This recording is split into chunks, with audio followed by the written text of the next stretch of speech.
নোয়াখালীর হাতিয়া উপজেলা প্রশাসন ও পুলিশের পৃথক অভিযানে 285 বস্তা চোরাই চিনি জব্দ করা হয়েছে। গোপন সংবাদের ভিত্তিতে আফাজিয়া বাজারে অভিযান চালিয়ে একটি গুদাম থেকে 200 বস্তা চিনি উদ্ধার করে পুলিশ। তবে অভিযানের খবর পেয়ে সংশ্লিষ্টরা পালিয়ে যাওয়ার কাউকে আটক করা যায়নি। অন্যদিকে উপজেলা নির্বাহী কর্মকর্তা মোহাম্মদ আলাউদ্দিনের নেতৃত্বে আরেক অভিযানে ব্যবসায়ী হেলাল ব্যাপারীর গুদাম ও বাড়ি থেকে আরও 85 বস্তা চিনি জব্দ করা হয়।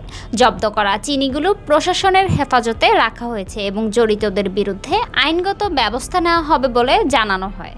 আবারও গোপন সংবাদ পাই যে আরও কিছু চিনি এখন পর্যন্ত রয়ে গেছে আফাজিয়া বাজারে এবং আরও অন্যান্য জায়গায়। আফাজিয়া বাজারে অভিযান পরিচালনা করে আমরা সেখানে 7 বস্তা চিনি পাই। পরবর্তীতে জানতে পারি যে যেই বস্তাগুলো ওইখানে পাওয়া যাচ্ছিল না সেগুলো অন্য কোথাও সরানো হয়েছে। সেই সংবাদের ভিত্তিতে আমরা সেই নির্দিষ্ট জায়গায় অভিযান চালালে দুলাল ব্যাপারী বা হেলালুদ্দিন ব্যাপারীর বাড়িতে আরও 78 বস্তা চিনি পাওয়া যায়। তো এখনও আরও অন্যান্য জায়গায় চিনি থেকে থাকতে পারে।